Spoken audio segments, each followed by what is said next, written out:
This podcast is called Circle of M. Welcome back to the Circle of M podcast. I am your host, Marcus Smith II.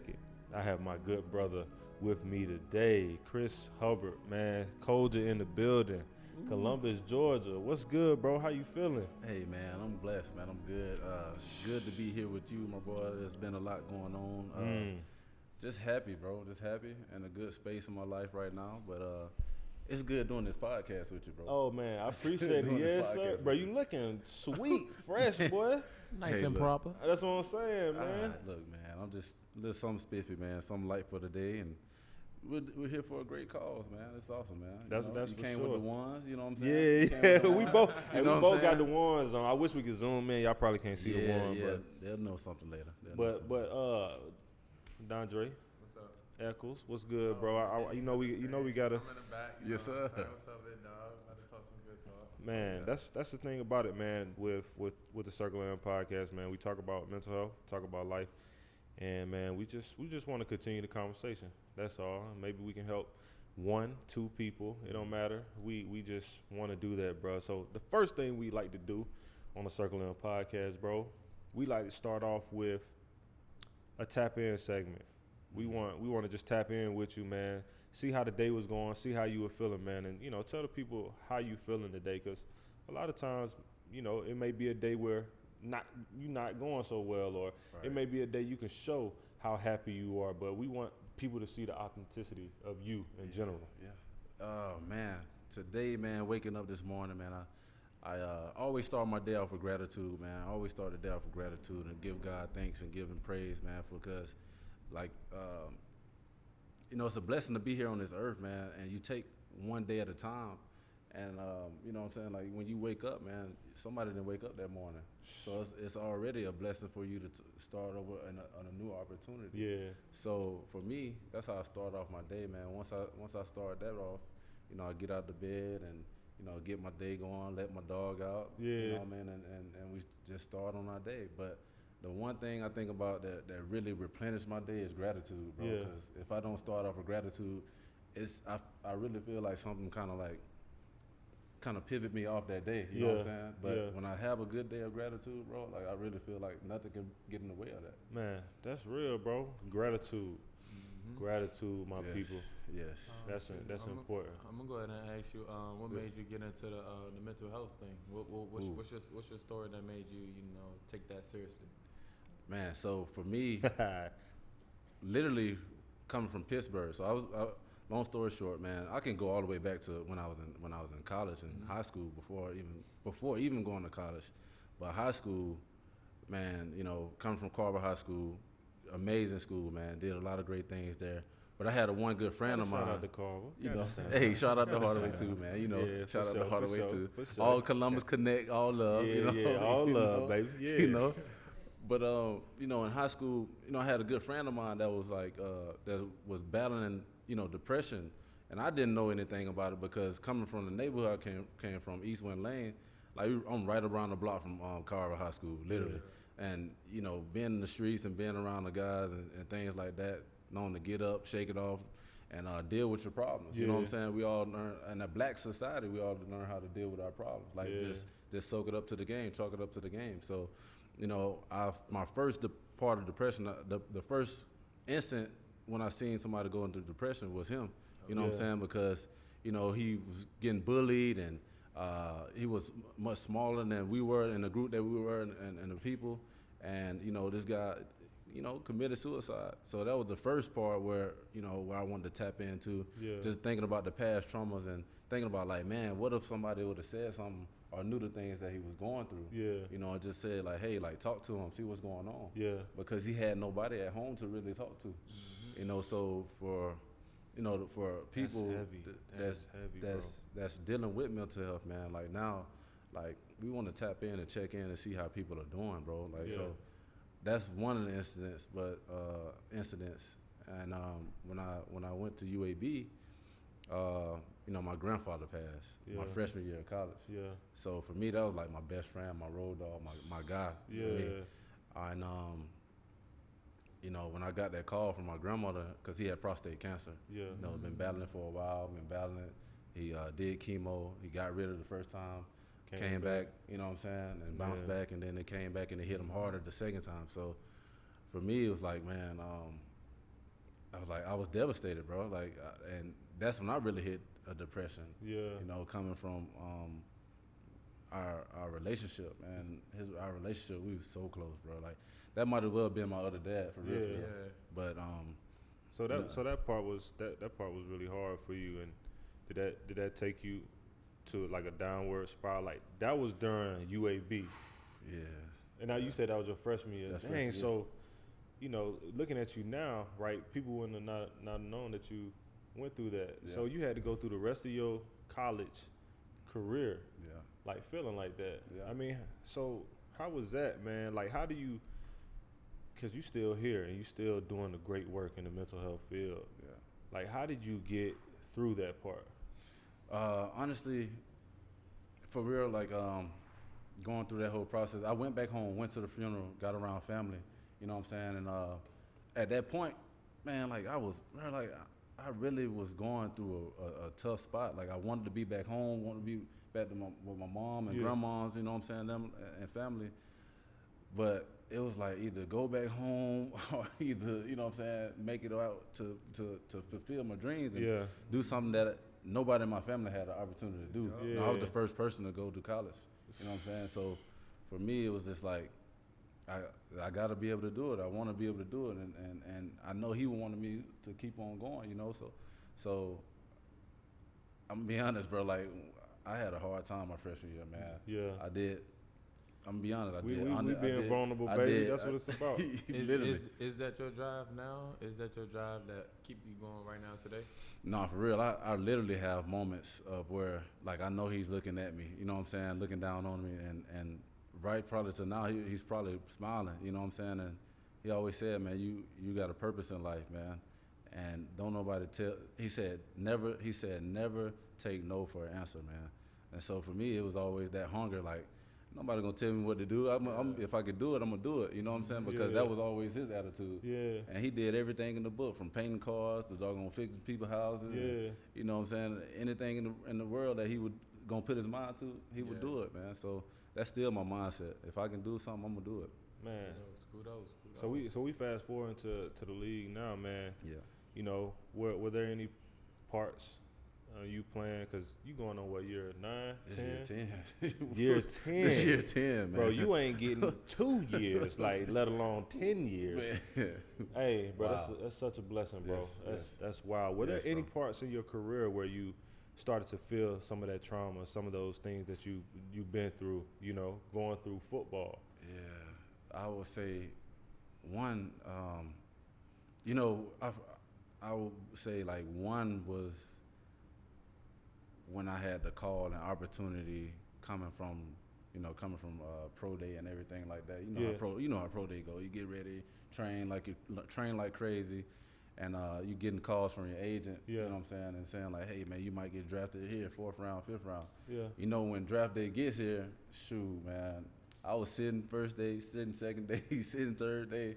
You know what I'm saying, and got the call afterwards, and you know, after the draft, I was like, okay. Damn, so you didn't get drafted. No, I didn't get drafted. But you here, 10 years. Yes. Man, let's go. I was just about to say that, man. How does that feel to know that's 10 years? Beat you the got odds, guys, baby. First round, first pick that not lasting longer than 3 years. How that feel, man? Man, it's an honor, and I don't take it for granted. Each day, like, I'm literally thanking him every single day, because you know, it's the percentage is so low in our books, man. Yeah. You know how it is, bro. Like, Yeah, the percentage is so low. So, you know, for me, like, thinking about every day, like, grinding and working out and doing the things that you do, putting your body on the line, like, these are some things that I really honed in and took advantage of, man. Right.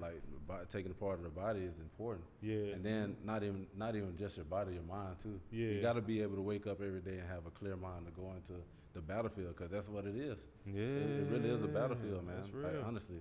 So, Man. I'm literally still, like, in disbelief, bro, because like 10 years, like, I still feel like I'm 21, like I can still go to like I'm 40. You feel like good. Like I feel really good. You know what I'm saying? So That's what I'm talking I'm just about. thankful, man, and you know, and being able to express to y'all what I've really been through. So Yeah, bro. Let me ask you this too, man, because I know it's a lot of guys, man, that they don't get done when they ready, yeah, and a lot of times we don't have an identity, and you're doing that work while you playing, bro. So I commend you. Keep going, man, because a lot of us, we don't have the identity, and we go through an identity crisis, yeah, and it takes like 3-4 years to really find ourselves, man. I went to APN, and when I was there 30 days, I was with other guys who played like 4 or 5 years, man, and they was going through it. Yeah. They was still like trying to find themselves, man. Like, so what do you think, or how should we get to our NFL buddies to continue to take their mental health seriously? Like, Great question. like what could we tell them? You know what I mean? yeah. Like, how can we get them to really take this thing seriously and know that, hey, bro, you're not weak because you go to therapy Facts. or you say that you got a mental health problem. Facts. You know what I'm saying? Facts. What do we got to do? I really think we need to have them tough conversations in the locker room, bro. Like, and literally today, like, that's our safe play, the locker room. it really is. Yeah. Like, you know what I'm saying? And I'm gonna be honest to you, like, I took it even further, bro. Like, I literally had like this year, I had a talk with my coach, our head coach, Coach Stefanski, and telling him like some of the things that we need to do as players because we need it. And he's making it a safe space so we can go in there and be able to come in, open door policy, see what and check in and see what things going on. Yeah. But I think like as man, bro, like we really have to talk and not be so doggone stubborn or afraid to say how we feel. Right. Because at the end of the day, if I'm being honest, man, women gonna express how they feel on a daily Yeah. and be good by saying it. Yeah. You know what I'm saying? So Yeah. as man, we be built up having all this anger and animosity and all this stuff, but at the same time, bro, like yes, bro. Yes. So at the end of the day, I feel like somebody has to be able to break the cycle and stand up and be like, hey, man, on a daily basis, bro, like, hey, what's going on? How you doing? Yeah. Check on the brother, man, and see how he's doing because that, in his mind, bro, he probably racing through a lot of things going on mentally. He probably got girl problems. He might be doing drugs or something like that. And, bro. And he might have family problems, bro. Like, you know how money goes with it does in the NFL, bro. Like, Yeah, bro. When family get involved and stuff like that, he might not know how to tell somebody knowing his family that can save him from doggone going through so much mental aspects of his life, bro. Like, man, you know, you speaking, bro. And I think that's one of the things as far, you know, us, bro, because when we go to, if I'm being straight honest, like, hey, keep it G, bro. I'm gonna keep it real. Like, the other coaches, man, like our black society, bro, like we're so, like I said before, we're so eager to keep everything in. And for us, like, white people, man, they gonna go around and be like, they gonna express how they feel. Yeah. You know what I'm saying? But as far as, man, a black man, like, we gotta stop being so afraid of what other people think, bro. And not just let it out, bro. Yeah. I think that's the honest thing. I think we gotta just let it out, man, because honestly, I've been to therapy. I did a year and a half of therapy. Yeah, bro. And I really tapped into my inner self during that time, and like, what are the things that trigger me? Some of the things that might feel wrong and get me into anxiety mode. You know what I'm saying? You found out a lot about yourself, man. That you wouldn't have known, because I think, you know, most black men, us in general, I think knowing what we're dealing with is a hurdle too, because that's true. A lot of times we don't really know that we're dealing with something. So even if you tell somebody to go to do therapy, they might not even really notice that they going through something. That's true. Right? And so that's why we keep continuing to do the work and like talk about some of the stuff that we going through. So when they do watch it, or if they catch it, like, oh snap, damn, I am going through that. And sometimes, bro, I ain't even gonna lie, bro. Sometimes, like when I was in Seattle, like the lockers are set up like it's like like it's almost like a O, but it's a rectangle, how it goes straight down and then this way and then that way, right? Bro, I swear, like if you go down the line, mostly everybody down the line dealing with the same thing. They either dealing with like their job, because they thinking about, man, I gotta make the team, They either dealing with something with their family, you know what I mean, they got to send money back to their family, and they trying to figure out like how they gonna get their parents or somebody out of that situation. Bro, it get real, bro. But you realize in the locker room, because he said the locker room, that's where we got to talk, because that's our safe place. And if we can't talk about it there, where the hell else we gonna talk about it? Facts, man. If it's y'all safe place though, why do you think y'all don't talk about it? Because of the, it's like the you know what I'm saying? Like the alpha male. Yeah. Alpha male syndrome. Pride. You know, pride getting away. A lot of things. Like, even when it comes to job opportunities. Like, oh man, I ain't gonna talk to him because he might take my job or something like that. He might be weak. You know what I'm saying? Like people, and we got to get out of that too, because at the end of the day, if you're not gonna work here, it's 31 other teams that's gonna have that open door to where like, oh, this man, we see this man working, and we got a spot for him. You know what I'm saying? So I think that's where we get into our mind too, bro. Like where we just like, bro, I can't say nothing to him. He gonna think I'm weak. Then he got something up on me. Like, that's we gotta get out of that. What you just said. He got something up on me. You know? I thought like that before. I ain't gonna lie. Oh, we all did. You know what I'm saying?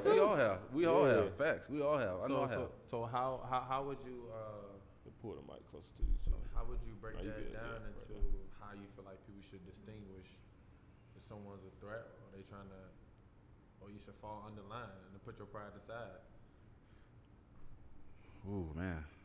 Can you repeat that one for me, Craig, man? Repeat that one for me. How do you feel? Well, no, you just messed me up. My fault. I asked you a good question. Like, if someone, you feel like that in the locker room, how do you distinguish whether that person is a threat or as the person that's under to just fall in line?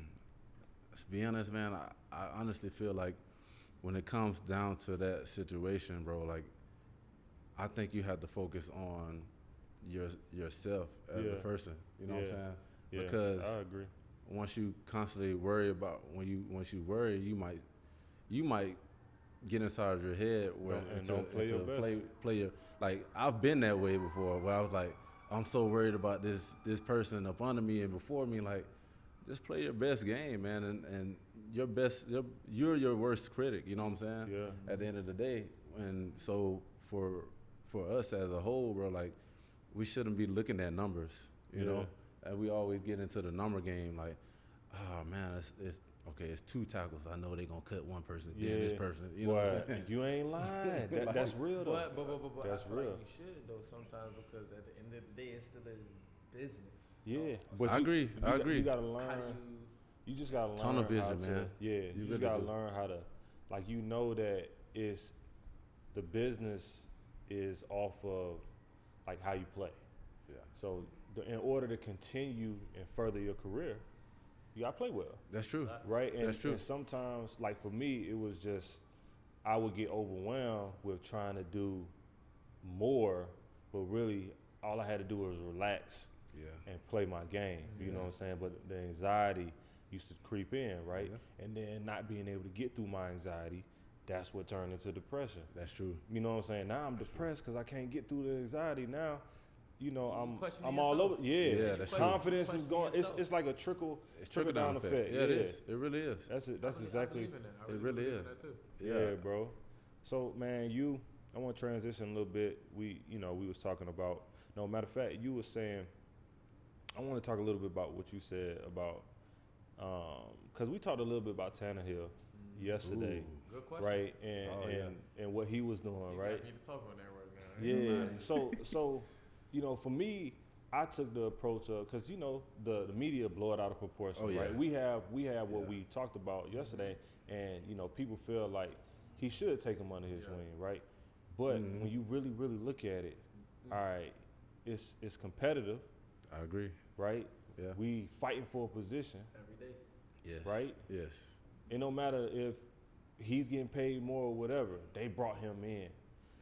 To do a job. So let's talk about that. When they bring somebody in, because I talked to BG, right? Oh yeah. I talked to him, and one of his things was, he was like, he wanted me to be under his wing, even though I was coming to basically take his job. Yeah. But he wanted to show me that he could put his pride to the side and actually do both. Like, we could still compete, but I could still bring you under my wing. Yeah. Do you feel the same way when somebody comes in, or do you have a different mentality?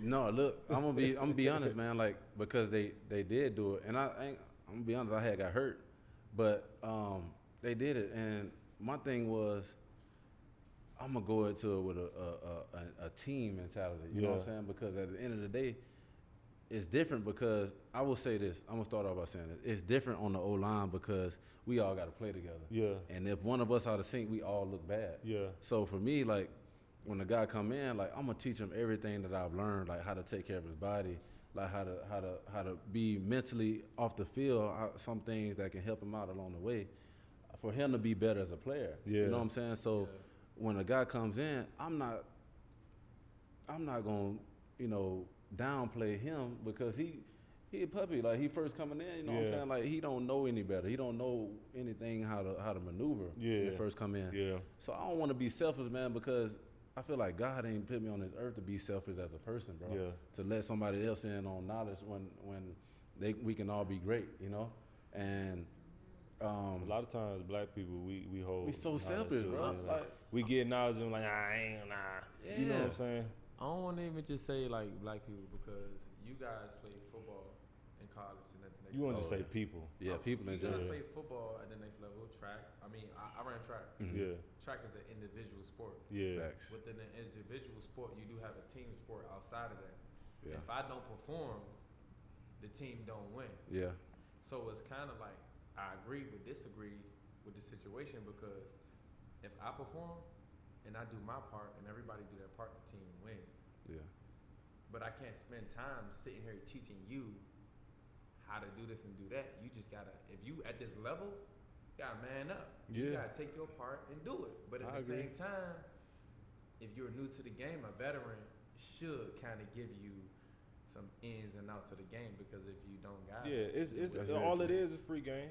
It's It just free is. game because It you're gonna is. do what you want with it, right? Yeah. But in the end, you want to know what you did.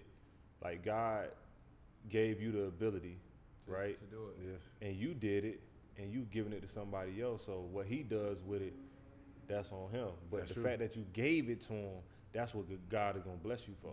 Yeah. That's like Oh, giving yeah. somebody, giving your family, $100 million, right? It's coming back to You know what I'm saying? It's gonna come back to you. you giving your family money, but at the end of the day, you wanted to bless, Yeah. Mhm. right? You did that. So all you could do is educate them on how to continue to bless themselves, Yeah. right? True. Because if y'all gonna be fishing together and then you teach him how to fish, he'll never have to come back to you again. That's very true. That's Fact. very Right? true. He gonna have so many fish in his Exactly. bucket. You know what I'm saying? Yeah, Be able to bruh. carry on and feed his family. That's what I'm saying, and Yeah. that's how it is, man. So, like, what we'd like to do on the show too, man. At the end, we like to pretty much go around the room, and if there's one thing that you would want to leave to the kids in Georgia, some of the NFL guys, Mhm. whoever it may be who's listening. If there's one thing you could leave them, what would you say, bro? Any kid out there that's striving to be anything in the world they want to be, as far as like doctor, lawyer, astronaut, football player, trainer, whatever it is that you want to do, man, I always think that you should do it to the fullest, and never take no or anything for anything. You should never take no for an answer. And for me, if you want to be great, you stay at it. You stay stacking each day. You build your house. You build the way you build your house. Your foundation is keep stacking a brick a day. Yeah. And so for me, man, I just want to say, like, continue to get your grades for real. That's my main thing. Go through school, man. Go through school. Like, I'm gonna be honest, man. I'm still not done with my degree, but by the grace, man, I'm still here. You know what I'm saying? Yeah. Doing the things that I love. Go get that though. Yeah, I am. Trust me. I am. Trust me. That's one of the things that we talking about, black excellence, man. Yeah, bro. Black excellence. All day, every the day. major thing, the major key. If you wake up in the morning, man, you gotta surround yourself around people that's really dedicated and involved, man. And then You know, I think you got to follow, watch your circle as a kid too. You don't want to go around with the wrong crowd. Yeah. You know, never be a follower, always be a leader. You know what I'm saying? So that's one of the things I want to leave to the kids, man, that's listening, man, in the world today. And, you know, like I said, never take no as an answer. Continue to be great, strive for greatness, and keep God first, man. God first. Chris Hubbard, good guy, man. Dog, I appreciate you coming on our podcast, man. I appreciate Before you. Definitely do. The gala, man. You know what I'm saying? Gala, I say gala. Yeah, gala. You know what I mean? We know. You know what I'm saying? know. That's where we about to go. We about to. Yes. You know, they honoring you, man. Yeah. It's amazing, bro. You too, I like to see us in a very good space. So I'm happy, bro. I appreciate you coming on, bro. This is Circle M Podcast, man, and we out. Yes.